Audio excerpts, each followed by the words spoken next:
there. There we go. Okay, so just wanted to go on a little more detail about what I've got going here. My lawn service business started in 1994, and of course I started with a walk behind. Actually, I started with a regular riding mower, Craftsman, in fact, that's what it was. 50-inch cut, and Craftsman weed eater, and Craftsman handheld blower. So that was back in the heyday. But that's what I had, and that's what I went with. But anyway, upgraded from there, and I'll just go on the detail as time moves on. But today, in 2024, I have a 60-inch. It's a Z970r, and I had two of these earlier this year. And when I started getting John Deere working, they're not paying me in any sort. This is on my own, but just let you know. Up here where I live, which is the little town of Northeast Texas, good old Marshall, the best place to buy is John Deere. Every place else is far off, and if something happens, I've got a dealer nearby I can go to. I'm not saying they're the greatest around or anything like that. You have Exmark, you have Skag, you have Ferris, and all that other stuff as well. And as y'all see, I do have a bad boy, a stand-up mower, and that I financed through over in Longview, which is 28 miles away from me. So, anyway, point being, I just wanted to get something that would work. I never had a John Deere before, and so I started with the 920 series 48-inch cut, and I will tell you that one, I loved it. It cut good, and it was a 23.5 horse engine. And I'll go ahead and show you where this is right now. This one, as you can see, I put this light on here so that I can see, because I work after dark. This is a 60-inch cut. It's the 930M, and it is a Kawasaki 25.5 horse on it. The battery and stuff is easy to maintain. It's all underneath the seat. It has a 11-gallon tank on it, and I'm going to tell you, this tank here, with this engine, will last me about 2.5, 3 days straight, and I mow roughly 12 to 15 yards a day. Just giving you a heads up. And I've been doing this again for a long, long time. So, what I like about it is you can get to all the underneath where the belt is, everything like that, real easy. Grease everything. It does have grease fittings on it. I like that. Right here in the middle and on the other side, and also you have grease fittings on both of these, and up here. It's very heavy duty frame. The frame on this is awesome. And when I found out about the cab over, well, that was, let me get this on here. That was a pretty giveaway that I was wanting to do. Now, the 930 is awesome, but it wasn't strong enough for the air conditioning and all that stuff for a cab over. And I had two options. I could buy the 970R, which is what this one is, that has the cab on it. And the 970R was roughly 20 grand, whereas the 930 I was able to get for 14.5. Or I could go diesel. Now, I wanted to go diesel, but it was way more pricey. In fact, let's just say it was too much. And balancing out all my finance, everything else, gas was fine. So this one has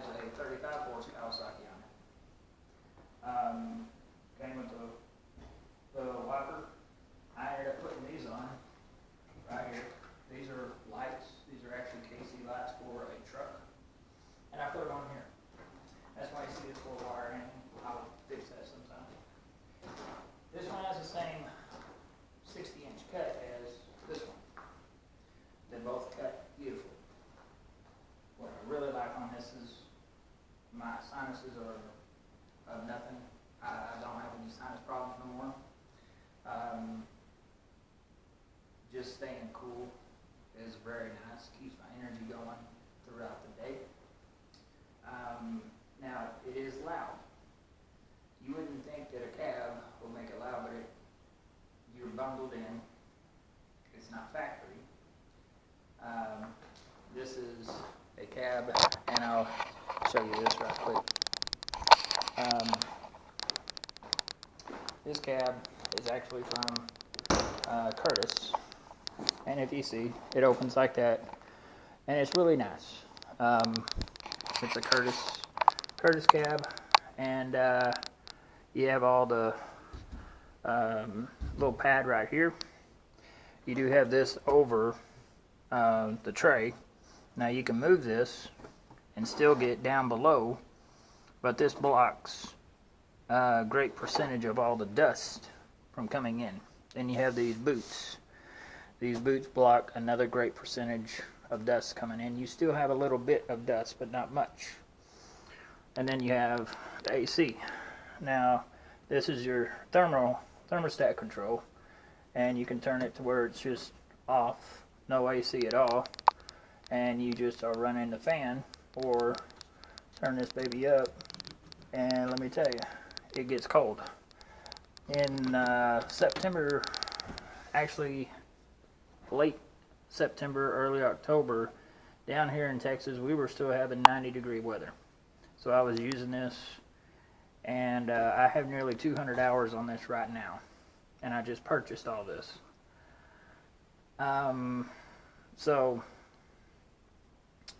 anyway, this keeps me cool enough to where I don't have to worry about another heat stroke. A couple of years ago, I had a heat stroke, and this year I had a slight heat stroke. So if you know what I mean, it's not fun having those. So that's one of the reasons I really wanted to get this. Plus, like I said, being in the business that I'm in for all these years, I just wanted to try a little something different. And I wanted comfort, because I work alone, and I just want something with comfort. So that's what this is. When you get in, you can see I have all the room in here as if I'm on the 930. You still have all this, and this is the R series. And R series, you are able to raise and lower the deck with your thumb right here. This switch, you can see it's yellow. This kills the deck. Let's say you're coming upon something unexpectedly and you need to kill it. You just hit that with your thumb and it cuts the blades off right away. It does not restart them. Just letting you know that.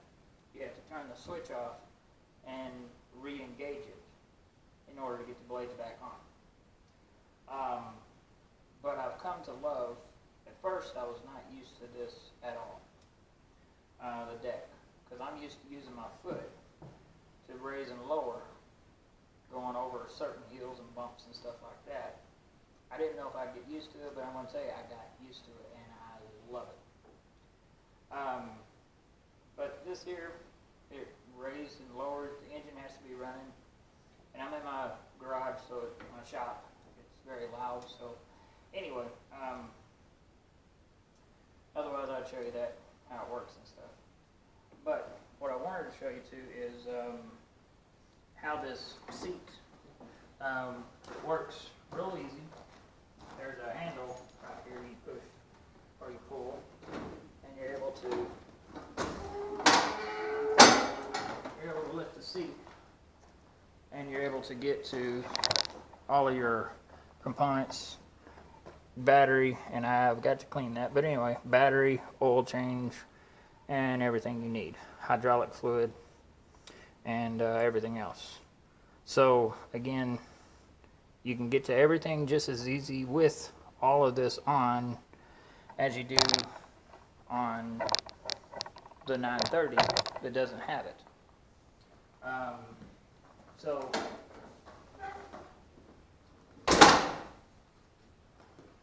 there's always going to be positive and negative on this. I've given you pretty much all the positive. And again, both sides open up and you're wide open. Now you don't want to mow with that. That's pointless, but anyway. Here's the downfall.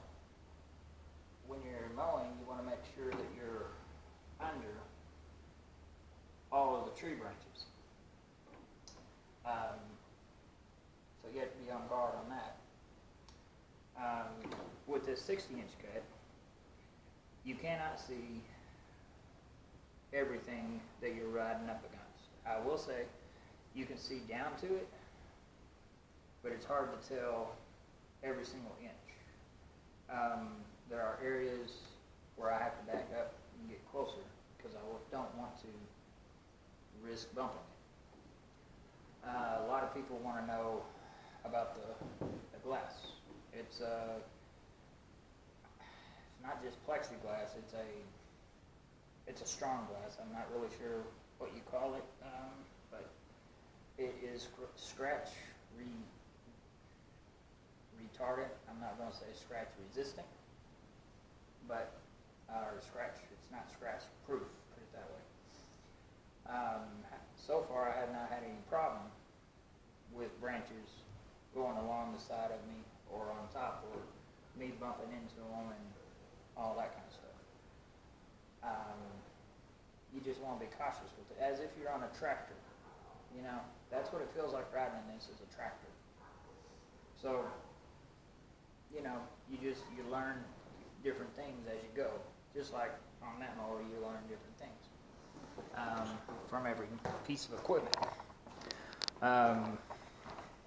As we get back here, I want to show you this is a 1.5 ton unit.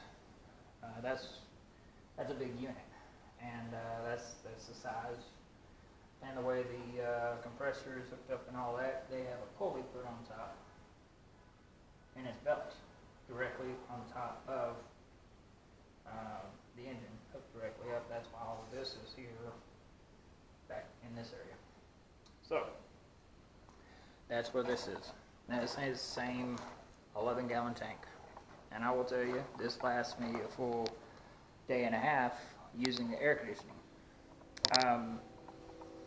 They say you can go 100 hours oil change. I don't.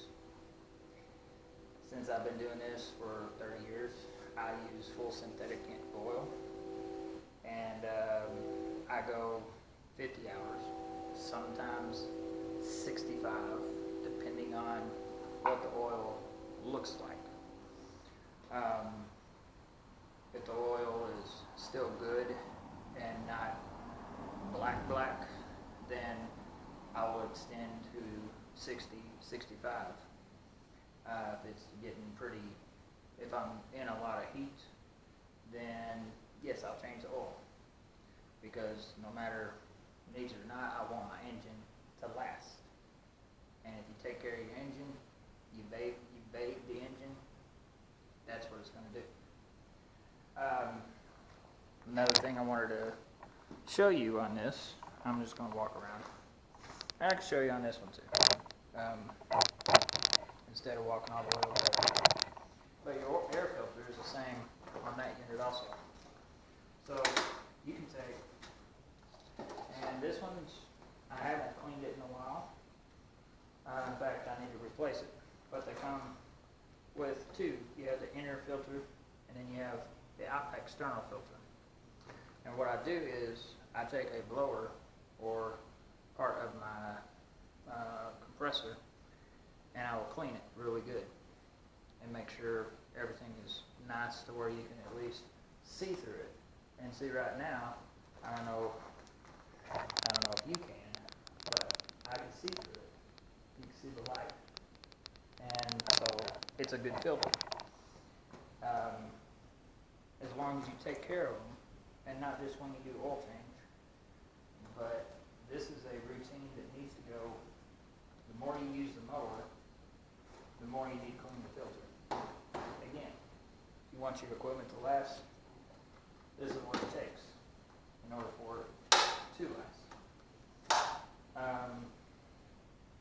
You know, a lot of people don't take care of their stuff.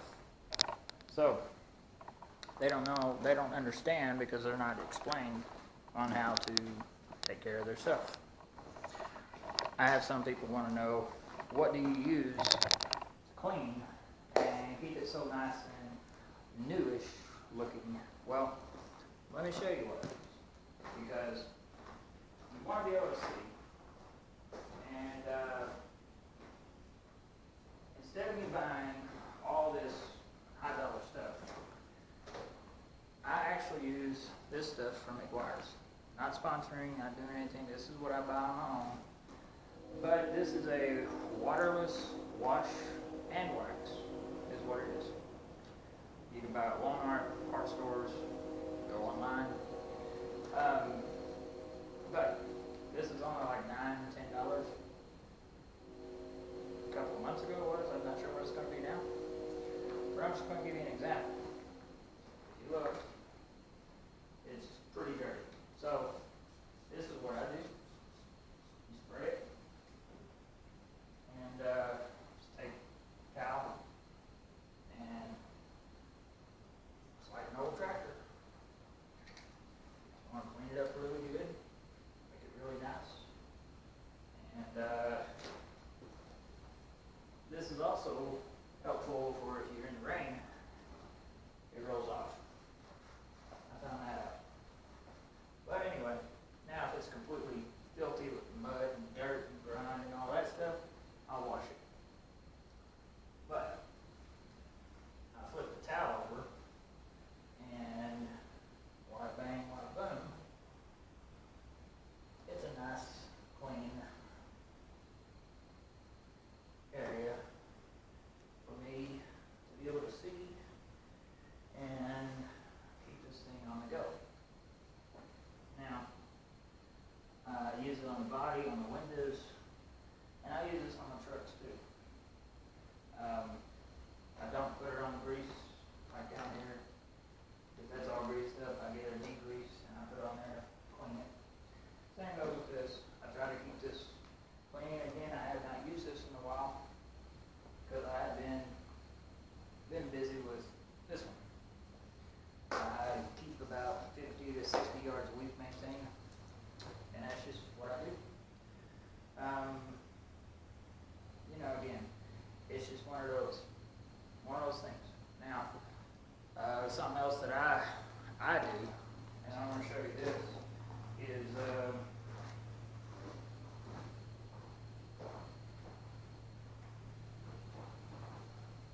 let me get this right quick.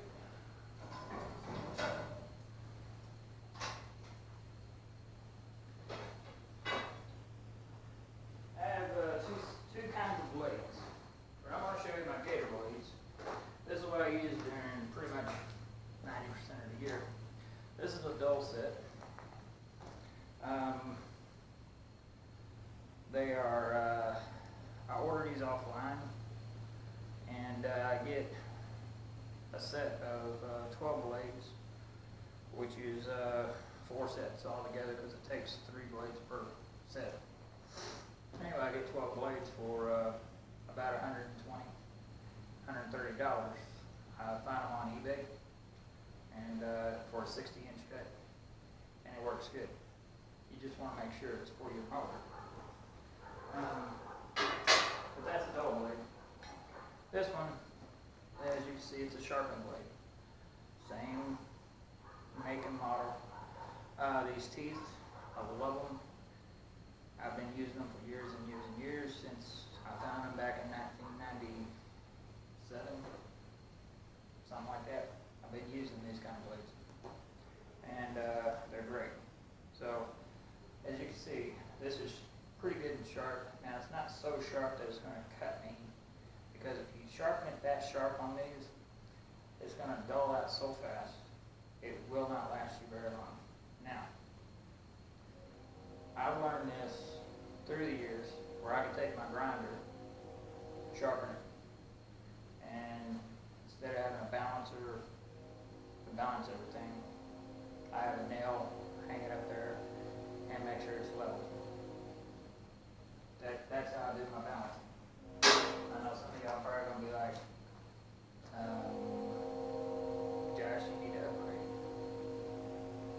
that's what I learned, and that's what I stick with.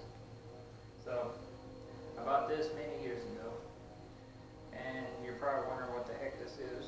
Well, if you look close, you'll see inches, and it goes all the way from 5 all the way up to 1.5 right there. Okay? So, what this is about. Of course, I don't do it on my floor in here. I use solid floor. Basically, my trailer I use. But you stick it, I'll give you an example real quick. So, you stick it under and you press this end, by the way. This end goes under to hit the blade. And you want to make sure that the blade, I'm trying to make sure I hit the blade, I do. Then when you hit the blade, it's going to read 3 3/4. Well, I actually have this set at 3 3/4. And that's how you measure when you need to adjust or readjust the deck. And it's not just the front.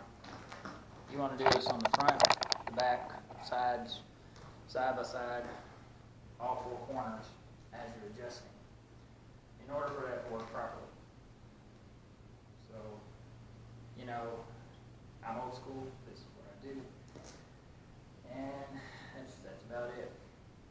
I want to give you a little heads up on something else too, because on your decks, and this goes for every model around, you want to make sure, like for instance, one of the worst things that I've had experience with on this, not this mower, but the 930, was the belt going out. The belt wouldn't last me 118, 125 hours after replace it. And this one lasted till I got up to 170 hours and it went. And I couldn't figure out what it was. Inside of the pulley, I actually found, and I just went and I didn't keep it because I threw it away. I was not thinking about it. But, for instance, let's just say this little piece of mud is a piece of wood that got stuck inside the spindle. And that little piece of wood or rock started causing a bad hit on the belt. That right there, that's going to wear your belt out. You're not going to notice the vibration. You're not going to hear it. At least I didn't on these. But I was cleaning it like I normally do, and I looked, and I saw a piece of wood inside on the pulley, the spindle, where the belt rides. And I had to get my pry bar and my little hammer